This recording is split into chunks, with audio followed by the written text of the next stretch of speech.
등 방송에서 제공하는 투자 정보는 투자 판단에 대한 조언입니다. 방송에서 제공하는 주식의 가치, 가격 상승 및 가격 하락에 대해서는 방송사에서 보장하지 않습니다.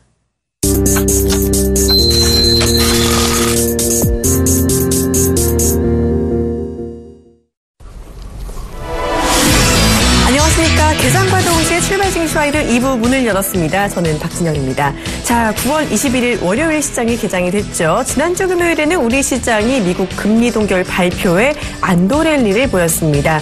자, 외국인도 지난주까지는 사흘 연속 매수하는 좋은 흐름을 보였었는데요. 지난주 미국과 유럽 시장이 부진한 모습을 보이면서 오늘 우리 시장은 파란불을 켜며 출발하고 있는 것 같습니다. 자, 이런 시장 흐름 과연 장 마감까지 이어질지 조금 더 지켜보실 필요가 있겠습니다. 자, 그렇다면 먼저 오늘 장 출발 함께 하실 분부터 모시도록 하겠습니다. 오늘은 샘플러스 김태환 멘토 그리고 아펙스에스 장봉수 연구원 나와 계십니다. 두 분 어서 오세요. 네, 안녕하세요. 네, 지금 현재 개장 분위기부터 먼저 알아봐야겠죠. 일단은 약세 출발인 것 같은데요. 네, 김태환 멘토님. 네네.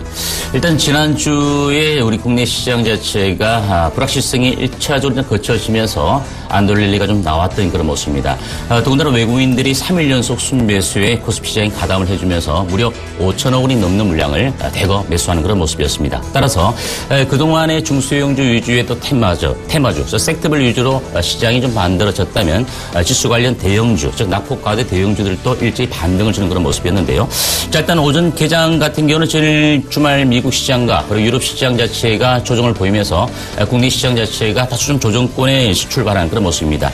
현재 시간 기준에 코스피 시장 자체가 22.60포인트 하락해서 1973.57포인트를 보이는 그런 모습이고요. 코스닥 시장 자체도 5.12포인트나 하락해서 685포인트를 보이고 있습니다. 따라서 코스피 시장 자체가 1980포인트, 90포인트가 여지없이 깨어지는 그런 모습이고 코스닥 시장 자체도 이제 690포인트가 깨어져 있는 그런 모습인데요.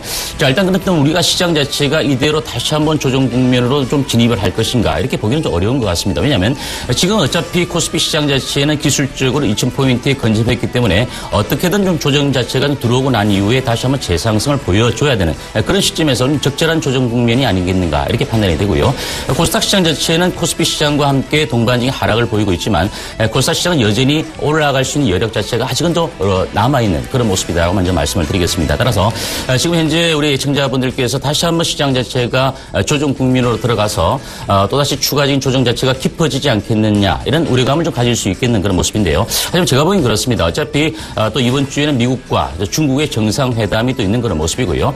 당연히 주가 지수 자체가 단기적인 고점을 형성시켰기 때문에 일시적인 조정 정도가 들어오는 그런 시장이다라고 보시는 것이 더 바람직하지 않겠는가 이렇게 보여집니다. 따라서 조정 국면에서는 그동안 낙폭 과대되었던 종목도 그리고 개별주 종목도 올라왔지만 제가 지난주부터 계속 누차적으로 말씀드린 것이 이번에 상승하는 국면 속에서 리스크를 어떻게든 줄일 수 있는 종목은 줄이고 그리고 종목을 교체할 수 있는 부분 쪽으로 계속적으로 말씀을 드려왔던 그런 부분입니다. 따라서 이번에 조정 국면에서는 다시 그동안 현금화 병행 전략을 좀 세워놓으신 투자자분들 같은 경우는 좋은 종목을 오히려 더 저렴하게 매수할 수 있는 그런 기회적인 요소로 시장에 대응하시는 것이 바람직하지 않겠는가 이렇게 간략하게 정리를 해보겠습니다.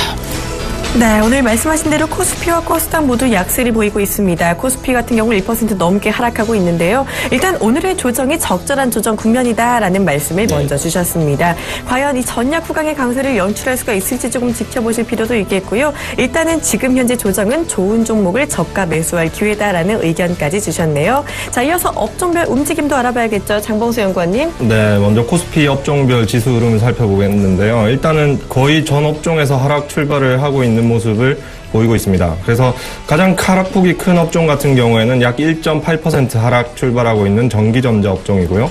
그 뒤를 따라서 증권 업종이 또 하락을 하고 있네요. 약 1.7% 하락 출발하고 있고 다음으로 기계, 제조업, 화학, 철강금속, 의약품 주들이 약 1% 이상의 하락폭으로 출발하고 있습니다. 그 뒤를 이어서 운수장비나 섬유의복, 그리고 비금속 광물, 그리고 건설업, 은행주와 같은 종목들이 약 1% 이내 하락을 출발하고 있고요. 다음으로 일단은 전기가스업만이 약 0.17% 강보합으로 출발하고 있는 모습을 보이고 있습니다. 다음으로 코스닥 시장을 살펴보면요. 코스닥 시장은 일단은 상승 종목군 자체는 코스피보다 높지만 마찬가지로 대부분 하락 출발하고 있습니다.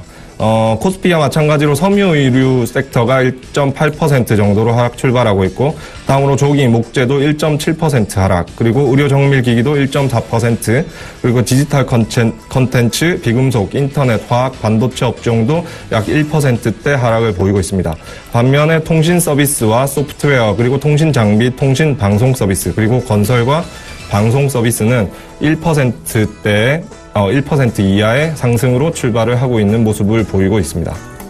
네, 오늘도 지수가 하락하고 있는 만큼 많은 업종들이 하락 출발하고 있습니다. 특히 오늘 전기전자와 증권주들이 많이 하락하는 모습 보이고 있다라는 정리를 해주셨네요. 자, 이어서 시장 수급 분위기 알아볼까요? 지금 현재 외국인은 거래소와 코스닥에서 지금 매도하면서 출발하는 모습 보이고 있는데요.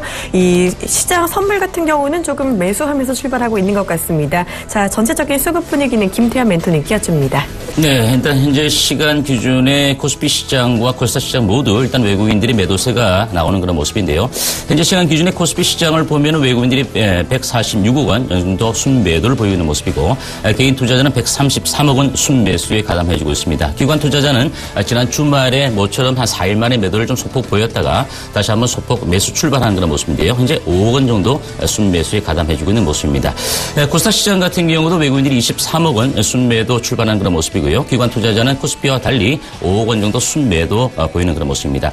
개인 투자자는 28억 원 순매수를 보이면서 오늘 양시장 모두 일단 개장과 더불어서 개인 투자자들만이 순매수 가담을 해주고 있고, 코스피도 기관 투자자가 다시 한번 매도세로 전환되는 그런 모습입니다.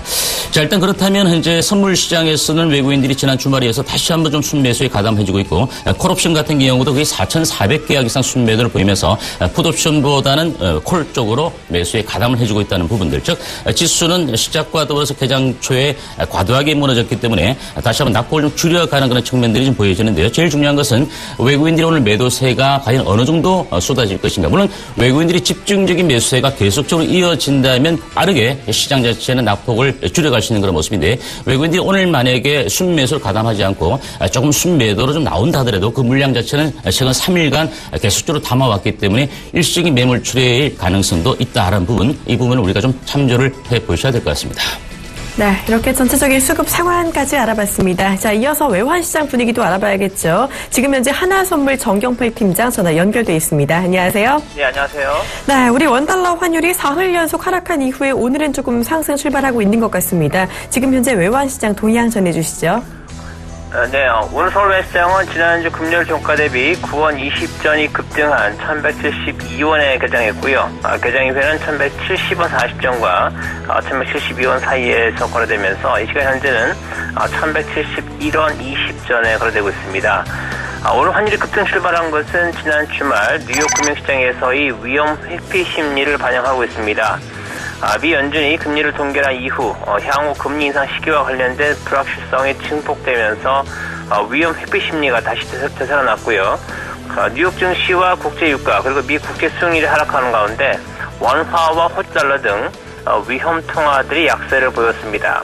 이날 엔화와 유로화는 달러화 대비 약세를 보였는데요. 이는 미 연준이 금리를 동결한 직후에 달러화가 엔화와 유로화 대비 약세를 보인 것에 대해서 기술적인 조정이 진행되어 있기 때문으로 보입니다. 이에 따라서 표면적으로는 달러 N과 달러 원이 일시적으로 동조화를 회복한 것처럼 보였고요.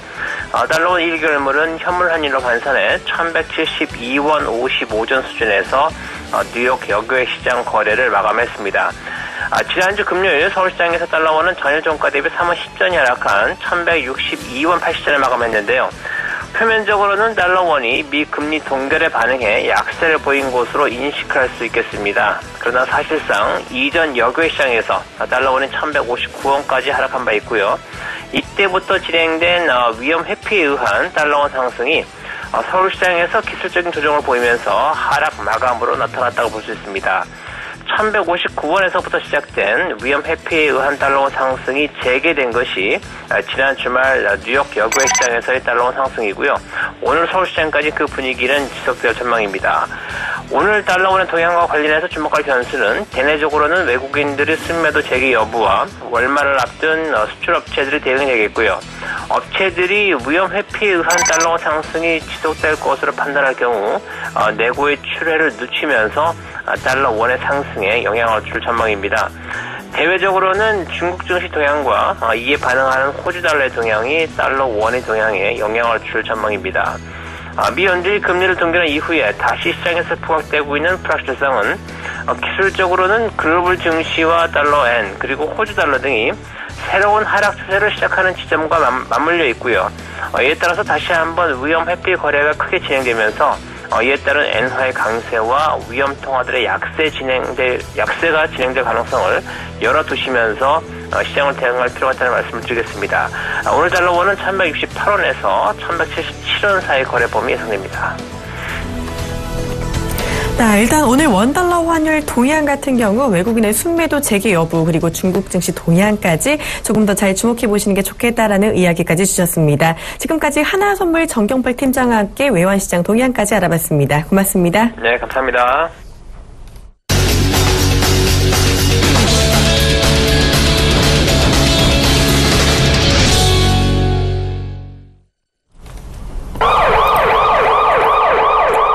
네, 본 방송에서 제공하는 투자 정보는 투자 판단에 대한 조언입니다. 해당 주식의 가치나 수익률에 대해서는 보장하지 않습니다. 자, 오늘의 돌발 종목 알아보는 시간이죠. 자, 먼저 눈에 띄는 종목은요. 요즘 무섭게 올라가고 있는 종목입니다. 바로 쌍방울이요. 나흘째 급등하면서 신고가를 경신했다는 소식이 들려오고 있는데요. 이 중국 금성그룹과 제주 리조트 합작 사업 기대감이 나타나고 있는 종목이죠. 쌍방울이 지금 무섭게 급등하고 있습니다. 자, 또 다른 종목은요. 금호산업입니다. 이 박삼구 회장 과의 계약이 초일기에 들어갔다라는 소식이 조금 좀 주가에 영향을 주고 있는 것 같은데요. 이 두 가지 종목은요. 김태하 멘토님 끼워줍니다. 네, 먼저 쌍방울부터 좀 말씀을 좀 드리겠습니다. 최근에 시장에서 좀 화두가 되고 있는 종목이 쌍방울인데요. 지난 주말에 강연회에서도 이 종목에 대해서 좀 문의하신 분들 많이 계신 것 같은데요. 일단 쌍방울 같은 경우 앵커님께서 말씀하신 것처럼 중국의 금성그룹과 제주도 지역의 리조트 합작 사업을 추진한다 이런 얘기 때문에 급등을 했습니다.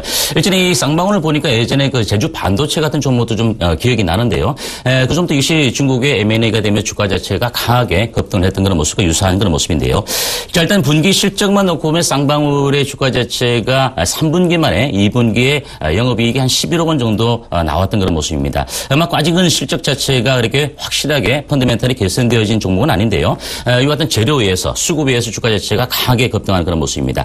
자, 지난주 주말이죠. 지난주 금요일 날 주가 자체가 상한가에 마무리 짓지 못하고 종가가 2230원에 마무리되었습니다. 물론 고점 자체가 2420원까지 올랐다가 종가상으로 좀 탄력이 둔화되어지는 그런 모습인데요. 오늘 시초가부터 출발해서 만약에 이제 마이너스부터 출발한다면 당연히 매도를 해야 되는 그런 모습인데 일단 주가는 오늘 또 여전히 여지없이 강하게 시장의 약세장 속에서 좀 화려하게 급등하는 그런 모습입니다. 제가 보기엔 그렇습니다. 이제 와서 이 종목에 대해서 우리 시청자분들께서 추격 매수할 수 있는 그런 종목은 아니다라는 부분을 다시 한번 강조를 좀 드리겠고요.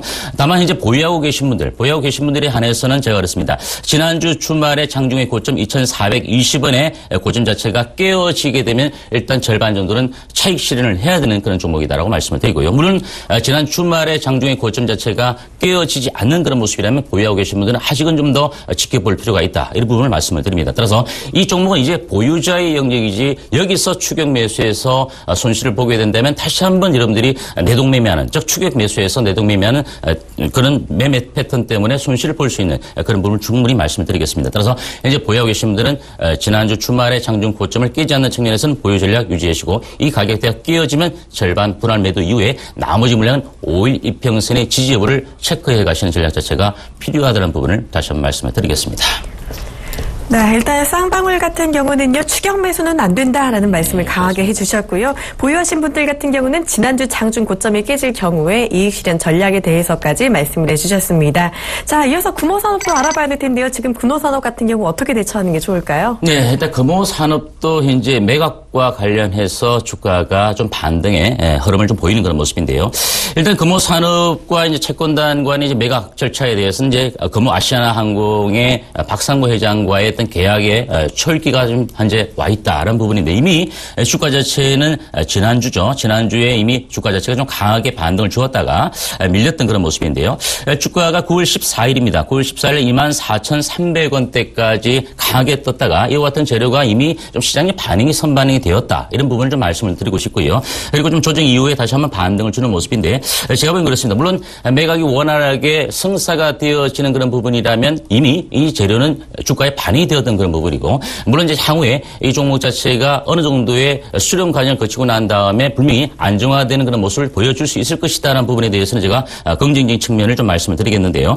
현재는 그렇습니다. 제가 보기에는 어차피 이 종목 자체가 오늘 강하게 떠오르지 못한다고 하더라도 주가가 일정 부분은 반등의 폭은 좀 남아있는 그런 모습인데 즉시 직전 고점 24,000원대를 어떻게 강하게 돌파하고 난 다음에 이 가격에 지지가 되는지 여부에 따라서 주가가 한 단계 더 올라갈 수 있는 것은 가능성은 우리가 예측을 해볼 수 있겠습니다. 따라서 현재는 제가 보기에는 단기적인 매수 관점 정도의 좀 접근을 한다 하더라도 과연 이 종목이 이번 주 주중반 이전에 직전 고점 24,000원대를 강하게 돌파하는지 여부를 한번 좀 체크를 해보시는 게 좋겠고요. 현재 보유하고 계신 분들 같은 경우는 그와 같은 기대치 때문에 매도를 하지 않고 좀 지켜볼 텐데요. 하지만 이 주가 자체가 좀 장기적인 그 관점에서 좀 눌림목이 들어온다 하더라도 적정한 지지가는 좀 정해져야 되겠습니다. 즉 2만 원 선 정도가 깨어지지 않는 측면에서는 그동안 좀 밑에서 매수에 가담하신 분들 좀 지켜보시는 그런 전략 자체가 필요하다 이렇게 말씀을 드리겠습니다. 네, 이렇게 규모 산업 같은 경우는 보유하신 분들 조금 더 지켜보시면서요. 2만 원 깨지지 않는 수준에서 대응하는 게 좋겠다라는 이야기까지 해주셨습니다. 자, 이어서 다음 종목 알아보도록 하겠습니다. 지금 현재 삼성페이 관련주가 일제히 또다시 강세를 보이고 있다고 합니다. 자, 요즘 이 시장이 흔들려도 계속해서 중심을 잡고 가는 정말 대단한 종목들이죠. 이 삼성페이 관련주 중에서도 한국전자엔진 같은 경우는 정말 그동안 가파르게 올랐었는데요. 또다시 오르는 모습 보여주고 있습니다. 이에 더해서 한국정보통신, 한솔테크닉스와 아모텍도 지금 오르고 있다고 하는데요. 정말 대단하죠. 삼성페이 같은 경우 좀 그칠 줄 모르고 오르고 있는데 이 전체적인 종목에 대해서는 장봉수 연구원님께 여쭙니다. 네, 일단은 이번 조정 장세에서 핀테크 관련주들, 특히 삼성페이 관련주들을 들고 계신 분들과 그 종목을 갖고 계시지 않으신 분들 사이에 어느 정도 그 격차가 심리적인 이질감이 엄청 크다고 생각이 드는데요. 일단은 최근에 들어서 이러한 핀테크 관련주들이 뜨고 있습니다. 그래서 오늘도 일단 한국정보인증 자체가 5% 이상 상승 출발하고 있고요. 그 다음에 한국전자금융 같은 경우도 0.4%, 그리고 한솔테크닉스도 3.4% 상승하고 있고 아모텍도 약 3% 이상 상승 출발하고 있는 것으로 지금 파악이 되고 있습니다. 그래서 일단은 그런데 한국정보인증이나 한국 전자금융 같은 경우에는 기존에 주가가 많이 올랐죠. 그래서 일단은 지금 현재 위치 같은 경우에는 주가가 어느 정도 목표치를 찬 상태이기 때문에 지금 단기적으로 접근하시거나 트레이딩 하시는 분들은 접근을 하셔서 어느 정도 수익을 보실 수 있겠지만 이 종목을 지금 삼성페이와 관련돼서 삼성페이가 앞으로 성장성이 충분히 있으니까 지금 진입해도 괜찮겠구나 혹시 생각하시는 분들은 그런 생각은 접으시고 지금은 일단은 그냥 일단 지켜보시는 것만 하시고요. 그리고 그러니까 한국정보인증 같은 경우에는 지금 신규로 접근하시는 거는 일단은 좀 자제를 하시는 게 좋을 것 같습니다.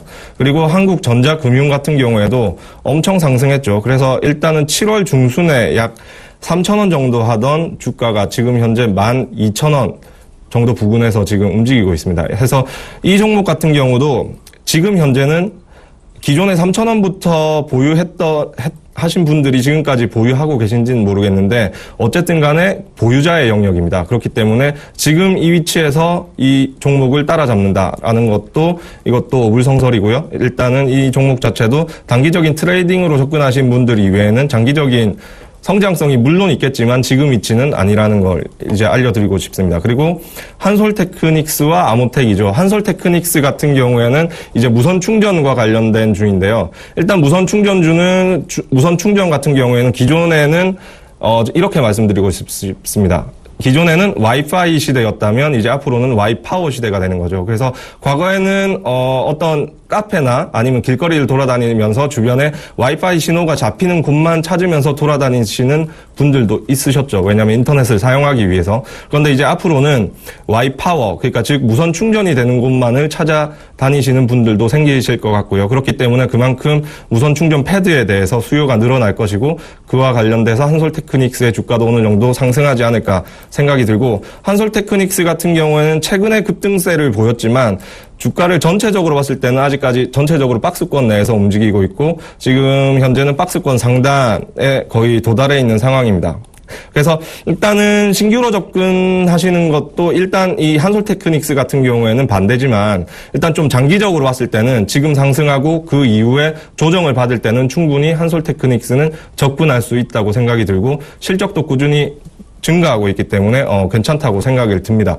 그 다음에 마지막 종목 아모텍이 있죠. 아모텍 같은 경우에는 일단 결제할 때 사용되는 NFC 칩을 만드는 회사죠. 그래서 삼성페이 같은 경우는 마그네틱 방식으로도 사용할 수 있고 NFC 방식으로도 사용할 수 있지만 앞으로 장기적인 추세를 봤을 때는 애플페이라든지 여러 가지 페이 방식이 나왔을 경우에 NFC로도 결국은 시장이 옮겨갈 것이기 때문에 장기적인 안목에서 투자 관점에서 접근하신다면 괜찮은 종목 같습니다. 그래서 일단 이 아모텍 같은 경우에도 최근에 상승 흐름을 이어가고 있는데요. 그래서 일단 지금 현재는 상승 추세를 타고 있기 때문에 지금 만약에 접근을 하신다면 구간을 짧게 보고 약 한 23,000원, 22,000원에서 23,000원까지만 보시고 짧게 접근하시고 장기적으로 보신다면 지금부터 들어가지만 이제 이제 분할 매수 적으로 이제 접근을 하셔서 이왕이면 조정을 받을 때 접근하시는 게 좋지 않을까 일단 생각이 듭니다. 그래서 일단 전체적으로 삼성페이를 보게 되면 전자결제와 관련된 부분에서는 이미 많은 상승의 폭을 보였기 때문에 트레이딩 접근 관점 이외에는 추천을 드리지 않고요. 그 이외에 삼성페이와 부차적으로 관련된 무선 충전이나 그리고 이제 NFC 칩과 관련된 아모텍과 한솔테크닉스 같은 경우에는 장기적으로 보셨을 경우에는 조정 시에 충분히 매수하시면 수익을 볼 수 있을 것으로 생각이 듭니다. 네, 그동안 많이 오른 종목들 신규 접근은 조금은 더 두고 보시는 게 좋겠다라고 말씀해 주셨는데요. 일단 삼성페이는 보유자의 영역이다라고 봐주셨습니다. 장기적인 기술력 같은 경우 충분히 있는 종목들이지만요. 지금은 전체적으로 매수에 조금 신중하는 게 좋겠다라는 의견 주셨네요. 자, 이어서 장봉수 연구원님께 한 가지 더 여쭙고자 합니다. 코스닥 제약바이오 대장주죠. 이 셀트리온이 이틀째 상승하고 있다고 합니다. 이 유럽 주요 국가의 판매를 시작한 램시마의 성장세에 기대감을 얻고 있다고 하는데요. 셀트리온 그동안 코스닥 지수를 상반기 동안 엄청 끌어올린 주인공이기도 했잖아요. 네. 여름에 조금 빠졌었는데 다시 반등할 수 있을까요? 일단은 제약바이오 섹터죠. 그래서 셀트리온이 램시마가 지금 유럽 시장에 진출했다 하고 그리고 이 램시마 자체가 가지고 있는 앞으로의 성장성에 대한 기대감이 지금 작용하면서 1% 이상의 상승으로 출발하고 있습니다. 그런데 일단 제약바이오 섹터를 떠나서 일반적으로 이 주가를 볼 때 아무리 성장성이 좋고 아무리 좋은 호재를 가지고 있어도 주가 자체가 이미 많이 올랐다면 그 이후에는 어느 정도 더 이상 오르는 것은 어느 정도 그 이상의 상승 여력은 힘들지 않을까 생각이 듭니다. 그래서 일단 이 셀트리온 자체를 지금 현재 위치에서 주가 위치에서 장기 성장세를 보고 들어가시는 것은 일단 저는 좀 부정적으로 살펴보고요. 그리고 일단 지금 전체적으로 주가를 보더라도 기존에 올 초부터 해서 주가가 많이 상승을 했습니다. 그리고 지금 현재 이평선들이 다시 집중되고 그 이후에 이평선들이 집중된 다음에 그 다음에 이제 주가가 또다시 이제 하락하는 추세를 보이고 있기 때문에 지금 상태에서 이런 뉴스가 나와서 호재거리의 뉴스가 나오더라도 상승폭은 어느 정도 제한되지 않을까 생각이 들고요.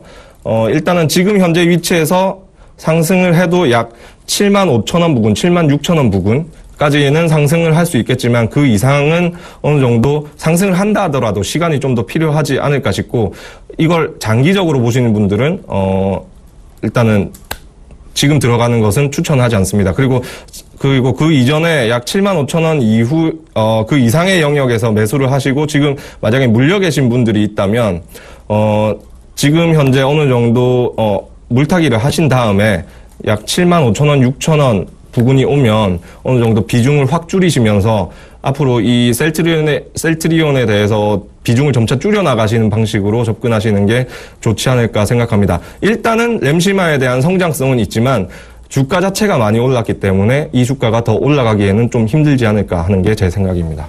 네, 셀트리온이 기대감을 얻고 있는 모습이긴 하지만 그동안 많이 오른 만큼 상승은 조금 더 제한적이지 않을까라는 의견을 주셨네요. 좀 장기적으로 보시는 분들 지금보다는 조금 더 조정받을 게 매수하는 게 좋겠다라는 의견이신 거죠. 네. 그리고 물리신 분들은 조금 더 평균 단가 줄여가는 전략까지 말씀해 주셨습니다. 자, 이어서 다음 종목 알아보도록 하겠습니다. 지난주 금요일에 유가가 급락을 했는데요. 유가 하락 그리고 다음 주 추석 연휴 기대감에 더해 지금 항공주들이 강세 보이고 있다고 합니다. 자, 항공주 아시아나랑 대한항공 지금 어떤 모습 보이고 있는지 궁금한데요. 김태한 멘토님. 네, 일단 유가 흐름 때문에 상당히 민감한 업종이 정유화학 업종, 그리고 네. 우리 말씀하신 대로 항공업종이다라고 말씀을 드릴 수 있겠는데요. 지난주에는 또 약간의 유가가 급등을 하면서 정유화학주들이 또 반등을 주기도 했던 그런 모습이고, 또 유가가 또 하락을 하는 구간 속에서 정유화학주들이 조정을 받고 또 항공주들이 반등을 주는 그런 모습입니다. 따라서 현재 유가의 흐름 자체가 기존은 좀 하락 기조에서 일시적인 반등을 좀 주고 난 이후에 항공주들 자체가 아직까지는 바닥권에 있는 그런 모습인데요. 자, 일단 대한항공부터 먼저 좀 보겠습니다. 대한항공이 현재가가 900원 오른 33,200원 정도 수준을 보이고 있는 모습이고요. 아시아나항공 자체도 1.9% 올라서 5,280원 현재가 보이고 있습니다. 또한 한진칼 같은 경우도 1.38% 올라서 25,700원을 보이고 있는 그런 모습인데요.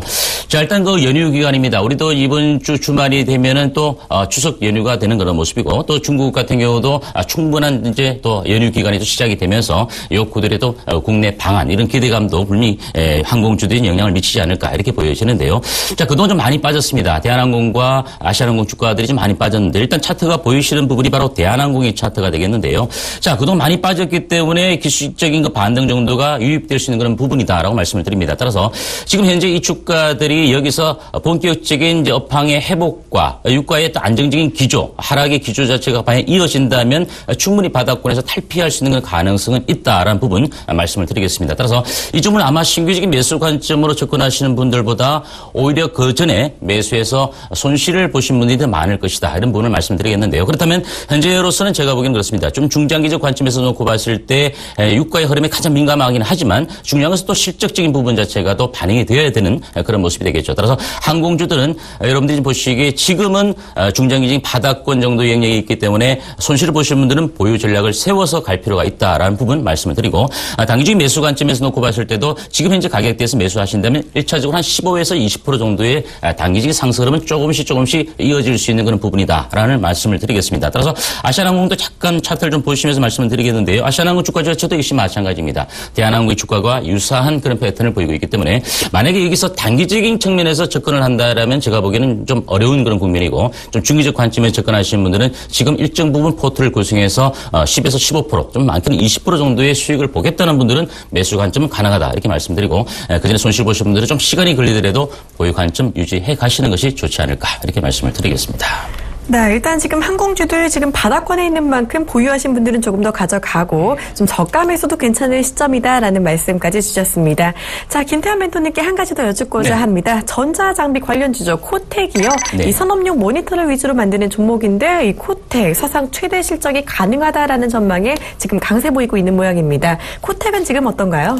예, 코텍의 현재가가 앵커님께서 말씀하신 것처럼 3분기에 사상 최대 실적을 낼 것이다라는 기대치 때문에 주가가 좀 오르고 있습니다. 이제 그 박스권 정도의 구간, 즉 저항 라인 60일 평선의 저항 구간을 일단 돌파를 하면서 14,750원 현재가 보이고 있습니다. 전일 대비 2% 올라 있는 그런 모습인데요. 자, 코텍은 말씀하신 대로 산업용 모니터를 만들고 있습니다. 또 카지노용 모니터, 전자칠판 이런 부분들을 만들고 있는데요. 자, 그러면 지금 이제 코텍의 주가 자체가 HTS 상에 여러분들이 보시더라도 재료가 나왔습니다. 하지만 유상증자를 실시를 해서 권리락 이미 받았습니다. 유상증자 가액이 11,000원 정도 선인데요. 11,100원 정도 선인데, 자, 과연 여기서 운영자금 자체를 위해서 300억 원의 주주 배정에 유상증자 하고 난 이후에 실권주는 일반 공모를 하겠다라고 밝혔습니다. 자, 그러면 운영자금이 아니라 실질적인 그 회사의 성장을 위해서 만약에 증자를 했다라고 한다면 저는 중장기적 좋은 관점이라고 말씀드리겠는데, 다만 운영자금을 위해서 증자를 했고, 또 증권사 리포트가 나왔지만 증권사 리포트가 목표가를 제시하지 않고 또 명확한 3분기 실적에 대한 정확한 수치 자체, 전망치 자체도 내어놓지 않는 그런 모습이다. 그러면 이것은 어느 정도의 재료에서, 일시적인 재료에서 주가 자체가 반등을 주는 구간이다. 즉 유상증자를 원활하게 하기 위한 재료다라고 말씀을 드리겠습니다. 따라서 물론 이 종목 자체가 워낙 나쁜 종목은 아니다, 이렇게 말씀을 드리겠는데요. 다만 현재 시점에서 놓고 봤을 때 이 코텍의 주가 자체가 올라간다 하더라도 단기적으로 16,000원 직전 고점을 돌파하기는 어렵다는 부분을 말씀을 드리겠습니다. 따라서 현재 좀 저점에서 매수하신 분들은 오늘과 내일 정도 단기적인 고점에서 매도 전략을 취해 주시는 것이 바람직하다, 이렇게 말씀을 드리겠습니다. 따라서 현재로서 신규 매수 관점, 저는 고점 추격 매수는 아닌 부분이다라고 강조를 드리겠습니다. 네, 코텍 역시 추격 매수는 조금 아닌 시점이다라는 의견까지 주셨습니다. 자, 이어서 다음 종목 알아보도록 하겠습니다. 이번에 알아볼 종목은요, NHN엔터입니다. 이 프렌즈팝이 흥행하면서 앞으로 나올 하반기 신작 기대감이 또 강세를 보이고 있다고 하는데요. 자, 이 프렌즈팝 이거 좀 정말 요즘 핫하지 않나요? 저도 주말 동안에 초대 메시지만 정말 많이 받았는데 이 NHN엔터 어떻게 보시는지요? 프렌즈팝을 해보셨나요? 아직은 저는 못 해봤습니다. 저는 게임에 별로 관심이 없어서 네. 해보지는 않았는데요. 일단 NHN엔터 같은 경우에는 저번에도 말씀드렸지만 일단 신작 기대감도 좋고 지금 현재 인터넷 은행이죠. 관련돼서 사업도 추진하려고 하고 있고 해서 일단은 그런 어떤 모멘텀 자체가 영향을 받으면서 주가에 영향을 주고 있는 것이 아닌가 싶습니다. 그래서 현재 약 2.8% 상승을 하고 있는데요.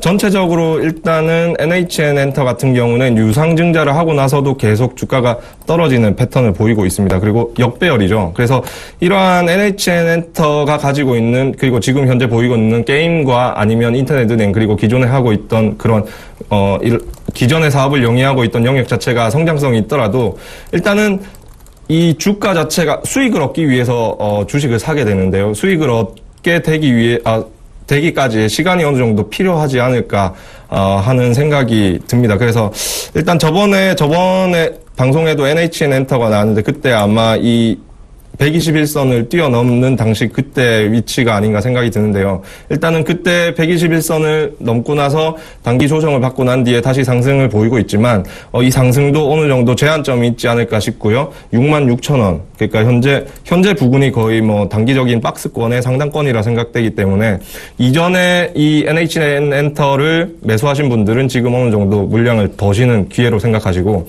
이 NHN엔터에 대해서 미래 성장성에 대해서 좀 더 관심이 있으신 분들은 조정받았을 시에 현재 박스권 하단 약 54,000원, 55,000원 부근이 오면 그때부터 분할 매수하시면서 장기적으로 끌고 가시는 게 좋지 않을까 생각합니다. 네, NHN엔터 지금 현재 3% 가까이 오르고 있는데요. 현재 흐름이 좀 박스권의 상단이 아닐까라는 의견까지 주셨습니다. 자, 이어서 다음 종목 한 가지 더 장보수 연구원님께 여쭙니다. 지금 현재 반도체 소재주 이녹스가요. 3분기 실적 기대감에 또다시 강세를 보이고 있다고 하는데요. 지금 이녹스는 어떤가요? 네, 일단 이녹스 현재 2.6% 상승 중에 있습니다.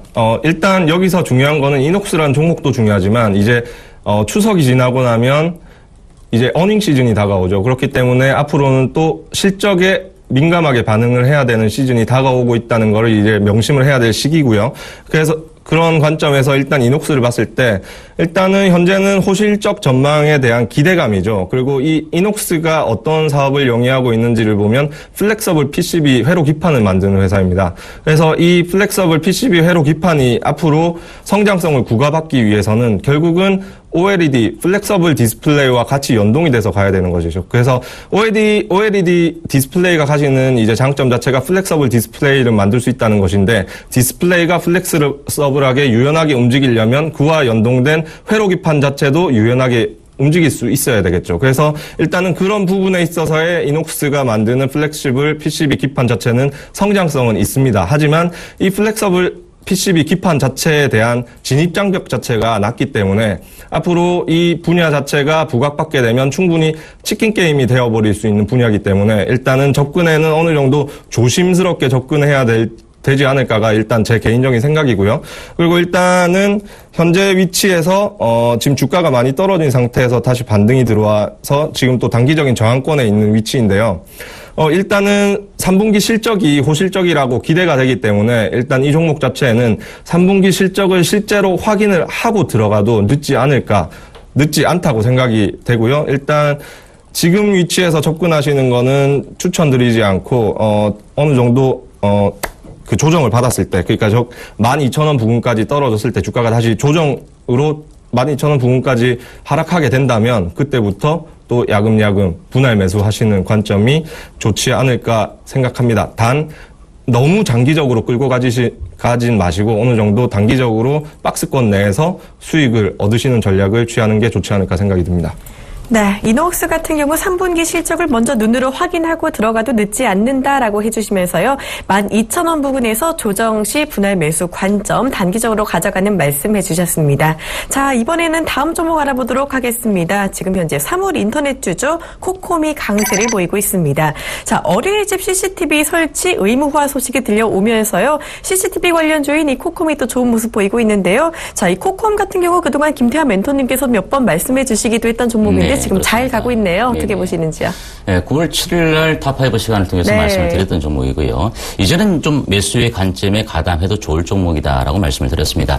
물론 이 회사 코콤 같은 경우는 일전에 말씀드린 것처럼 사물 인터넷 관련주로서도 말씀드리면서 아파트 상의 그 전반적인 그 배를 눌렸을 때 CCTV를 통해서 도어락을 먼저 개발해서 만들었던 회사다라고 아마 말씀을 드렸을 것 같은데요.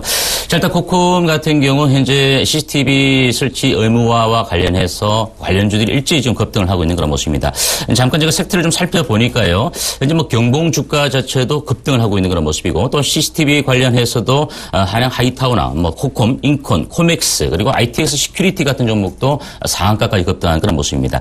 자, 일단 CCTV 의무화 실치와 관련해서도 이 종목 자체가 수혜를 받을 수 있는 부분은 분명히 있다 이렇게 말씀을 드리고 일전에 9월 7일 날 말씀드리면서 주가 자체는 여기서 이제는 충분히 수렴 과정 이후에 빠르게 지수 급락과 함께 밀렸다가 빠르게 회복이 되어지면서 충분히 여러분들이 매수 관점의 타이밍을 잡아버려야 될 그런 시점이고 향후 회사의 성장성 자체는 분명히 있다라고 말씀을 드렸습니다. 자, 오늘 고점 자체가 8% 이상이 급등을 했다가 현재가가 약간 윗골을 달면서 미뤄져서 4% 오른 17,650원 현재가 보이는 모습인데요. 지금 가격대 상당히 중요한 분기점입니다. 왜냐하면 18,000원 일전에도 말씀드린 것처럼 18,000원 정도 초반선의 매물대 이 매물대 자체가 돌파가 되어지고 난 이후에 18,200원 정도의 가격대가 안착이 된다면 충분히 주가 자체는 여기서 한 단계 더 레벨업 될 수 있는 종목이다라고 말씀을 드리고 주봉 차트 상으로도 직전 고점 수준까지는 1차적인 목표가를 설정해 주셔도 좋을 것이다라고 말씀을 드렸습니다. 따라서 현재 코콤을 보유하고 계신 분들은 여전히 보유 관점을 유지해서 가져갈 필요성이 있다 이렇게 말씀을 드리고요. 신규 매수 관점은 오늘 고점 대비 약간 윗골을 달고 있는 모습인데 조금 장중에 마이너스 반락이 되는 모습이나 또는 소폭적으로 2, 3% 정도의 상승폭이 좀 줄어드는 모습부터 좀 분할 매수 관점에 한번 단기적인 관점에서도 접근 전략을 세워주셔도 좋을 것이다 이렇게 말씀을 드리겠습니다. 네, 앞서 김태환 멘토님이 매수 관점을 주셨던 코콤이 오늘 많이 오르고 있는데요. 지금 가격대가 정말 중요한 상황이다라고 말씀해 주셨습니다. 일단 장중에 조금 반락되는 모습이 보이거나 상승폭이 좀 줄어들 경우에는 분할 매수 관점으로 가져가는 것도 좋겠다라는 의견 주셨습니다. 자, 지금 현재 코스피 지수 낙폭을 키워가고 있습니다. 1.5% 빠지고 있는데요. 오늘장 투자 포인트 알아봐야겠죠. 먼저 장봉수 연구원님 전략 주시죠. 네, 일단은 현재 주가 지수상으로 보면 근데 현재는 일단 종목장이기 때문에 주가 지수와 개인 투자자분들이 가지고 계신 종목 자체가 페어링 자체가 완벽하게 안 될 가능성이 크지만 일단은 주가 지수 상으로 봤을 때는 아직까지 추석 전까지는 이번 주 내에는 상승 여력이 아직까지는 조금 더 있지 않을까 생각이 들고요. 그 이후에는 어느 정도 또 변동성이 커질 것 같습니다. 근데 그 커진다고 생각하는 이유에는 단 한 가지인데요. 일단은 FOMC 회의 이전에 국제 금융계를 흔들던 요소는 두 가지였습니다.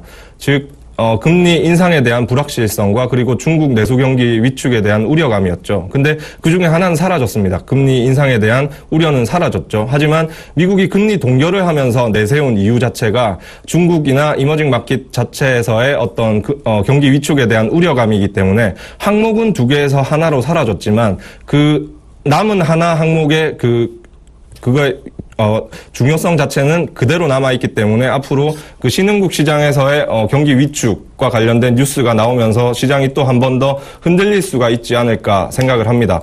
일단은 단기적으로는 앞에서 말씀드렸듯이 추석까지는 어느 정도 오늘은 일단은 하락을 하고 있지만 추석까지는 상승의 추세를 어느 정도 보이지 않을까 생각하고 그 이후에는 변동성이 좀 크게 나타날 것으로 생각합니다. 그리고 앞서도 말씀드렸지만 다음 달부터는 실적 시즌, 어닝 시즌이 돌입하기 때문에 지금 기회 자체를 실적이 나오는 3분기, 4분기 때 실적이 나올 만한 종목 위주로 포트를 재편하셔야 되는 시점이라고 생각이 들고요. 새로운 종목을 찾으려고 하지 마시고 지금 현재 포트폴리오에 보면 종목이 많잖아요. 그래서 그 종목 중에서 실적이 나오는 종목 위주로 종목 수를 줄여가는 시점 만들어 가셨으면 합니다. 네, 일단 추석 전까지 상승 여력이 조금 더 있을 거라는 가능성 연결해 주시면서요. 변동성 커질 거다라는 말씀 주셨습니다. 이제 일단 실적 시즌 예상되는 만큼 실적주에 관심 갖는 게 좋겠다라는 말씀해 주셨는데요. 자, 이어서 김태환 멘토님 오늘장 전략도 들어볼까요? 네, 앞서 말씀을 드렸기 때문에 길게 말씀드리지는 않겠습니다. 일단 시장이 1921포인트 지난주 코스피 시장이 저점 대비 2000포인트 가까이 올라왔습니다. 당연한 조정을 좀 줘야 되지 않겠습니까? 따라서 누구나가 기술적으로 조정을 주는 구간은 다 예상을 했을 겁니다. 과연 중요한 것은 이번 조정이 깊은 조정으로 빠질 것인가 아니면 조정 이후에 재상승을 보여줄 것인가 이 부분에 대해서 여러분들이 판단을 좀 하셔야 됩니다. 아직까지는 특별한 악재 자체가 이제 없는 그런 상황입니다. 이제는 미국 시장과 중국 시장의 흐름에 따라서 다소 변동성이 나타난다 할지라도 시장 자체는 조금 더 안들 랠리를 보여줄 수 있는 시장이라는 부분 꼭 좀 기억을 해주시고요. 이번 조정 구간에서 오히려 저가 매수의 기회로 삼아야 된다. 다시 한번 강조드리겠습니다. 네, 이번 조정 구간 좀 매수 기회로 삼자라고 얘기해 주셨네요. 공개 방송 좀 말씀 부탁드립니다. 네, 오늘 월요일입니다. 장 마감 이후에 3시 40분부터 4시 30분까지 매주 또 한 주를 시작하는 공개 방송을 시작할 거고요. 참조로 이번 주 금요일 날 또다시 장중 오전 8시 30분부터 3시까지 방송이 있으니까 여러분들 참조해 주시기 바랍니다. 네, 지금까지 샘플러스 김태환 멘토 그리고 아펙스에스 장봉수 연구원과 함께 오늘 일장 특징주 분석까지 짚어봤습니다. 두 분 고맙습니다. 네, 감사합니다.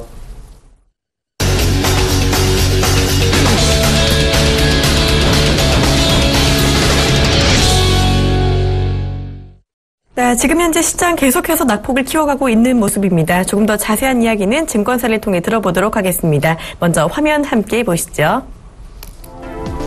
네, 먼저 HMC투자증권 최희승 차장의 의견입니다. 연휴 앞둔 조정, 화장품 등 요우거 관련주 분할 매수 전략 주셨고요. 이어서 메리츠증권증권 정영훈 과장은요. 금리 동결에 따른 투심 안정, 외국계 매수 유입이 기대된다라는 의견 주셨습니다. 자, 이어서 동부증권 김현경 주식팀장은요. 추석을 앞둔 매매 전략이 필요하다라는 이야기 해주셨고요. 자, 그리고 마지막으로 유진투자증권 안상현 대리는 불확실성 지속의 변동성이 커질 듯 관망 관점 유지하자라는 전략 주셨습니다. 네, 오늘은요 동부증권 용산지점 김현겸 주식팀장 전화 연결해서 자세한 이야기 들어보도록 하겠습니다. 안녕하세요. 네, 안녕하세요. 네, 일단 앞서 추석을 앞둔 매매 전략이 필요하다라고 하셨는데 어떤 전략이 중요할까요? 예, 일단 오늘 현재는 그 금요일 날 미국 시장, 유럽 시장에 좋지 않은 그런 흐름이 오늘 우리 시장에도 좀 반영이 되는 그런 상황인 것 같습니다. 현재 선물 같은 경우도 외국인이 장 초반에 1000계약 이상 매수가 들어왔지만 현재는 400계약 정도의 매수, 지금 백어데이션을 돌아서면서 프로그램에서 지금 매도가 나오는 이런 움직임이 현재 나타나고 있습니다. 코스닥 시장도 역시 외국인과 기관들의 수급이 좋지 않은 그런 모습이 나타나고 있는데요. 외국인은 한번 방향성이 정해지면 꾸준히 가는 경향이 있기 때문에 코스닥 같은 경우도 오늘 외국인이 매도 벌써 136억의 매도가 나온다는 점을 빌어서는 오늘 코스닥 역시 외국인이 계속해서 좀 매도 관점으로 시장에 대응하지 않을까 이렇게 판단을 하고 있습니다. 오늘 전체적으로 전 종목들이 내리고 있는 가운데 눈에 띄는 그런 업종은 항공업종인데요. 오늘 대한항공이나 아시아나항공, AK홀딩스, TAR 홀딩스 등 이런 항공 주식들이 오늘 좀 강세를 보이고 있는데 아무래도 이런 것들은 좀 추석을 앞두고 연휴에 대한 기대감이 좀 부는 것 같고요. 중국 관련 소비, 특히 화장품이나 이런 종목들은 지난주 금요일 날 한번 이제 반등이 나왔고 좀 쉬어가지만 이런 종목들은 오히려 이렇게 조정을 받을 때 좀 매수 관점으로 한번 바라보시는 것도 좋지 않을까 생각이 됩니다. 지금 서울역에 있는 롯데마트가 어떻게 보면 외국인들이 가장 많이 이용하는 할인마트인데요.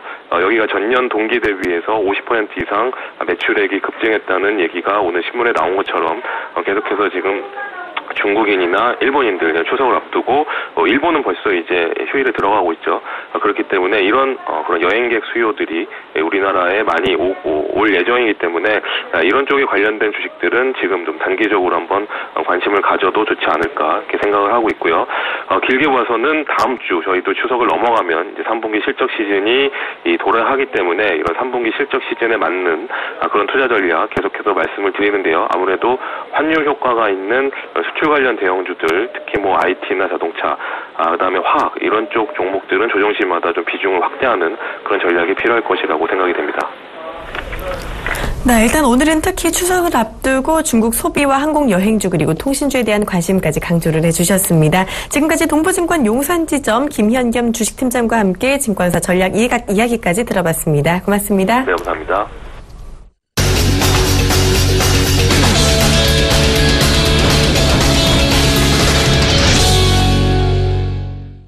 네, 선물시장 맥점과 투자 전략 알아보는 시간이죠. 지금 이 시간에 샘플러스 손석빈 멘토와 함께합니다. 안녕하세요. 네, 안녕하세요. 네, 현재 선물 시황 알아보기 전에 먼저 수급 이야기부터 부탁드립니다. 네, 일단 수급부터 말씀드리도록 하겠습니다. 자, 지금 개인 현물 970억 순매수, 외국인 861억 순매도 중입니다.